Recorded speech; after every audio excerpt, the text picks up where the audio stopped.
Good morning students. So last lecture में हम discuss किया था हमने एस ऑर्बिटल के केस में दो पार्ट डिस्कस किए थे, एक रेडियल पार्ट और एक एंगुलर पार्ट। ठीक है, जिसमें हमने कहा था कि एस ऑर्बिटल की जब हम बात करते हैं तो रेडियल पार्ट जो है क्या रहता है, हमारा जो ग्राफ मिलता है हमें वो कैसा मिलता है। अगर मैं 1s की बात करूं तो ऐसा मिलता है। ठीक है, 1s के लिए ग्राफ है हमारा। 2s के केस में हमें जो है एक नोड मिलती है और वो नोड निकालना जो है हम जो है वैसे तो ये ग्राफ से नोड निकाली हुई होती है, लेकिन अगर हमें ग्राफ को याद रखना है तो हम ये भी निकाल सकते हैं कि नोड होती है n-l-1 होती है रेडियल नोड। तो जब हम यहाँ पर फॉर्मूला पुट करते हैं, फॉर्मूले में n और l की वैल्यू पुट करते हैं तो हम ये देखते हैं कि किस केस में 2s के केस में जो हमारी है एक रेडियल नोड क्या है हमें शो होती है, और वो एक रेडियल नोड किस पॉइंट पे शो होती है, जब r की वैल्यू क्या होती है a0 होती है। तो दैट मीन्स मैंने मान लिया ये r की वैल्यू क्या है a0 है और यहाँ पर क्या है मेरी एक नोड क्या है शो होती है। तो ग्राफ कुछ ऐसा मिलता है। ठीक है, ये था 1s 2s, ऐसे ही आप 3s के केस में भी क्या है निकाल सकते हैं। जबकि एस ऑर्बिटल में जब हमने एंगुलर पार्ट की बात की थी तो हमने कहा था कि जो एंगुलर पार्ट है वो क्या होता है थीटा और साई, और एस ऑर्बिटल के केस में थीटा और साई क्या रहते हैं, कांस्टेंट रहते हैं। दैट मीन्स क्या है, जो एंगुलर पार्ट क्या बताता है, शेप ऑफ इलेक्ट्रॉन क्लाउड बताता है। क्या बताता है, शेप ऑफ इलेक्ट्रॉन क्लाउड, कि न्यूक्लियस से जो हमारा इलेक्ट्रॉन का क्लाउड है वो क्या है न्यूक्लियस के अराउंड कैसे डिस्ट्रीब्यूटेड है।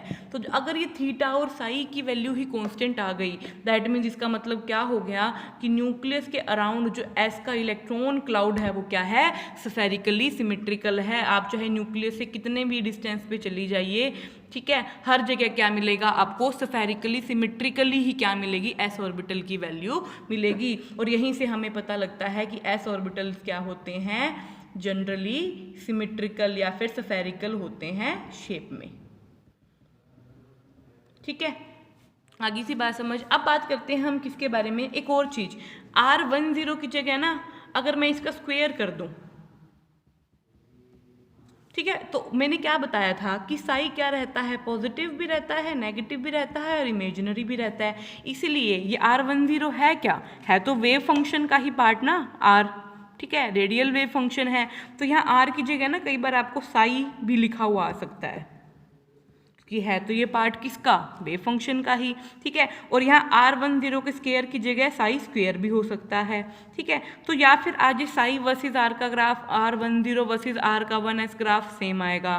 ठीक है, साई स्क्वायर वर्सेस R का ग्राफ या फिर R10 स्क्वायर वर्सेस R का ग्राफ, तो भी बात सेम आएगी। ठीक है, लेकिन मैंने क्या कहा था कि अगर साई जो है पॉजिटिव भी हो सकता है, नेगेटिव भी, इमेजिनरी भी, इसलिए जब हम इस पॉइंट से नीचे जाते हैं तो साई की वैल्यू क्या चली जाती है, नेगेटिव चली जाती है। लेकिन अगर हम इसका स्क्वायर कर दे, साई स्क्वायर कर दे, तो स्क्वायर की वैल्यू हमेशा क्या होती है, रियल नहीं होती। फॉर एग्जाम्पल मान लीजिए साई की वैल्यू -1 है, अगर मैं इसका स्क्वायर कर दूं तो ये क्या होगी, वैल्यू पॉजिटिव नहीं हो जाएगी। ठीक है, तो जब हम पॉजिटिव वैल्यू शो करते हैं तो 1s के केस में तो कोई दिक्कत नहीं है, 2s के केस में ये क्या होगा, ये नीचे ग्राफ ना जाके ये ऊपर ही क्या है हमें ऐसे नोड बन के ऐसे शो हो जाएगा, क्योंकि जो है साई स्क्वायर की वैल्यू हमेशा क्या रहती है, पॉजिटिव रहती है। और जो पॉजिटिव दिखाने के लिए हमने क्या कर दिया कि हम नीचे नहीं जाएंगे नेगेटिव पार्ट में, हम ऊपर से ही क्या दिखा देंगे, बम्प क्या है शो कर देंगे। और ये पॉइंट तो हमारा क्या है, रेडियल नोड को जो है शो कर ही रहा है। ठीक है, तो अगर मैं साई वर्सेस आर का ग्राफ बनाऊंगी 2s के लिए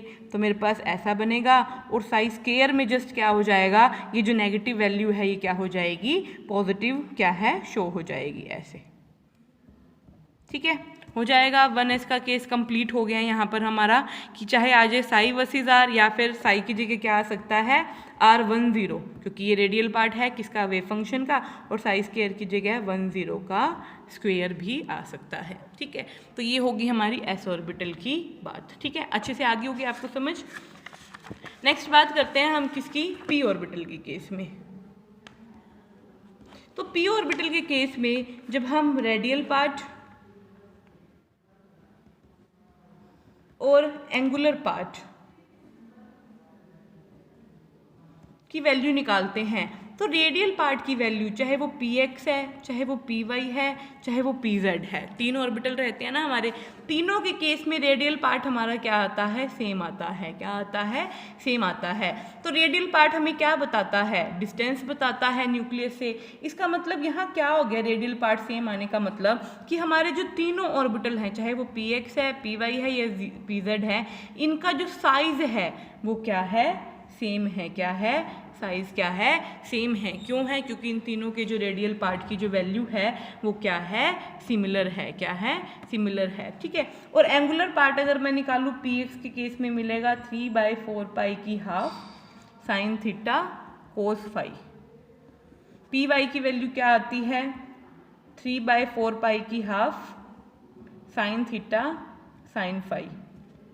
ठीक है। और pz के केस में क्या मिलती हैं हमें, 3/4 पाई की हाफ कोस थीटा क्या रहती है, वैल्यू रहती है किस केस में, जो है हमारी एंगुलर पार्ट के केस में। ठीक है। और एंगुलर पार्ट हमें क्या बताता है, शेप बताएगा इलेक्ट्रॉन क्लाउड से। और एंगुलर पार्ट से ये जो वैल्यू आई हैं, इन्हीं को जब सॉल्व करके निकाला गया तो हमें ये मिला कि जो इलेक्ट्रॉन का क्लाउड है px का या फिर p ऑर्बिटल्स का, वो क्या है, डम्ब बेल शेप में क्या है, डिस्ट्रीब्यूटेड है around the nucleus. Around the nucleus क्या बोला मैंने, जब इस एंगुलर पार्ट की जो अलग अलग वैल्यूज हैं इनको सॉल्व किया गया और जब इनकी वैल्यूज निकाली गई, क्या निकालने के लिए, शेप निकालने के लिए इलेक्ट्रॉन क्लाउड की, तो ये फाइंड आउट हुआ कि जो हमारा p का जो इलेक्ट्रॉन क्लाउड है ना, वो क्या है, डम्ब बेल शेप में, इस तरह शेप आई उसकी जैसे मैं बता रही हूँ। ठीक है। डम्ब बेल शेप में क्या है, अराउंड द न्यूक्लियस क्या है, डिस्ट्रीब्यूटेड है। इसलिए हम बोलते हैं कि p ऑर्बिटल की शेप क्या है, डम्बेल है। ठीक है। और वो निकालते कैसे हम, एंगुलर पार्ट को सॉल्व करके, किसके, हर एक px, py और pz ऑर्बिटल के। ठीक है। अगर मैं ग्राफ की बात करूं इसमें R10 वर्सेस R ग्राफ की, किस केस में, 2p ऑर्बिटल के केस में, तो मुझे जो ग्राफ मिलता है वो कैसा मिलता है, R10 लिख दूं चाहे मैं, या लिख दूं साई, एक बात है ना, अभी बात हुई है।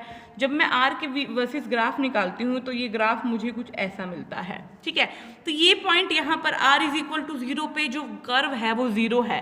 मैंने आपको बताया था ना जब मैंने स्टार्टिंग में बात की थी कि जब L की वैल्यू 0 रहती है तो हमारा जो कर्व है वो क्या रहता है, नॉन ज़ीरो रहता है R = 0 पे। इसलिए S के केस में वो क्या था, नॉन ज़ीरो था। लेकिन जब मैं किसकी बात करती हूँ, L1, 2, 3 सबकी बात करूंगी तो उस केस में क्या होगा, हमारा जो है R0 पे हमारा जो कर्व है वो क्या होगा, जो वो क्या है, इलेक्ट्रॉन डेंसिटी भी क्या हो जाएगी, 0 हो जाएगी। क्या हो जाएगी, इलेक्ट्रॉन डेंसिटी वो भी 0 हो जाएगी। ठीक है। आगे बात समझ, दैट मीन्स सिर्फ s ऑर्बिटल के केस में जो ये पॉइंट है हमारा वो मैक्सिमम रहता है यहाँ पर, लेकिन L1, 2, 3 अगर आ जाए तो ये पॉइंट यहाँ पर क्या हो जाता है, 0 हो जाता है। ठीक है। अगर मैं 2p के केस में क्या बात करूं, नंबर ऑफ रेडियल नोड की बात करूं, वो क्या होंगी, n-l-1 होती हैं। ठीक है। n की वैल्यू क्या है यहाँ पर 2, p की वैल्यू क्या रहती है, l की 1 रहती है, तो ये क्या आ गई, 2 - 2 = में 0। इसीलिए यहाँ पर हमें कहीं पर भी क्या है, कोई भी जो है बम्प जो है देखने को, एक पॉइंट जो है कट देखने को नहीं मिला, क्योंकि यहाँ पर किस केस में, 2p के केस में क्या है, जो हमारा जो रेडियल नोड क्या रहती है, 0 रहती है। दैट मीन्स कोई भी रेडियल नोड नहीं मिलेगी। ठीक है। सिमिलरली अगर मैं किसकी बात करूँ, 3s की बात करूँ, 3s के केस में रेडियल नोड क्या आएगी, 3p 1 - 1। ठीक है। तो ये क्या आ गई, 3 - 2 = में 1। तो दैट मीन्स जब मैं किसका ग्राफ ड्रॉ करूंगी, R10 वर्सेस R का ग्राफ ड्रॉ करूंगी 3p के लिए, तो ग्राफ शुरू तो यहीं से ही होगा। जैसे ही यहाँ ये पॉइंट आएगा, यहाँ पर हमें क्या मिल जाएगी, एक नोड मिल जाएगी, और ये ग्राफ फिर वहाँ कहाँ चला जाएगा, नेगेटिव वैल्यू में चला जाएगा। तो ये पॉइंट क्या शो कर रहा है, एक नोड को, क्योंकि एक ही नोड आई है ना 3p के केस में। ठीक है। अगर यही में साइज स्क्वायर होता है यहाँ पर, या फिर R1 का स्क्वायर होता, तो स्क्वायर की वैल्यू क्या हो जाती है, पॉजिटिव। तो ये पार्ट हम नेगेटिव में ना दिखा के हम इस पार्ट को भी क्या दिखाते, पॉजिटिव में ही दिखाते, ऐसे। ठीक है। तो ये आ गई हमारी पॉजिटिव। तो एग्जाम में आपको ध्यान रखना है कि उसने साई वर्सेस आर का पूछा है या साई स्क्वेयर वर्सेस आर का पूछा है या फिर R10 वर्सेस आर का पूछा है या R1 स्क्वेयर वर्सेस आर का पूछा है। अगर स्क्वेयर का पूछा है तो आपको पार्ट नेगेटिव में नहीं लेके जाना, क्योंकि कभी भी स्क्वेयर की वैल्यू जो है नेगेटिव में रहती ही नहीं है। चाहे आप -1 का स्क्वेयर करेंगे तो वो +1 आएगा, किसी भी इवन जो है इवन स्क्वेयर करते हैं तो वैल्यू हमेशा हमारे पास पॉजिटिव आती है, इसलिए हम इस पार्ट को नेगेटिव में ना ले जाके पॉजिटिव में ही क्या करते हैं, शो करते हैं। ठीक है, हो जाएगा। सिमिलरली आप 3p के बाद क्या है 4p का भी निकाल सकते हैं। 4p के केस में नंबर ऑफ रेडियल नोड 2 आ जाएंगी जब आप n-l-1 से क्या करेंगे, निकालेंगे। ठीक है, हो जाएगा। तो जैसे अगर मैं एग्जाम में आपसे क्वेश्चन आ गया कि 4p ऑर्बिटल के केस में calculate number of radial node, first part, second number of angular node, second part, and third one is total number of node. तो कैसे निकालेंगे, निकालिए। रेडियल नोड निकालने का फॉर्मूला क्या है, n-l-1।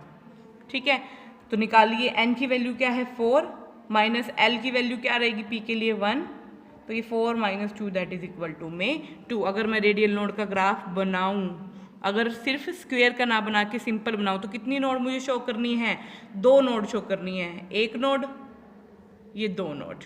ठीक है, और ये आ गया, इसे मेरा ग्राफ जाएगा। ठीक है, तो ये कितनी नोड होगी, 1 और 2 नोड यहाँ पर क्या हो गई, शो हो गई। ठीक है, सॉरी पॉजिटिव दिखा दिया ना मैंने, तो मैं इसका स्क्वायर कर देती हूँ। ठीक है, एंगुलर नोड किसके इक्वल होती है, l के इक्वल होती है। ठीक है, l की वैल्यू क्या है 1, तो एंगुलर नोड कितनी आएगी, 1 आएगी। और टोटल नंबर नोड क्या होती हैं, n-1, that means 4 - 1 is equal to में 3 हमारी क्या हो जाएगी, जो है टोटल नंबर ऑफ नोड हो जाएगी। तो यहाँ पर जो हमारा रेडियल नोड और एंगुलर नोड का टॉपिक था वो खत्म हो गया।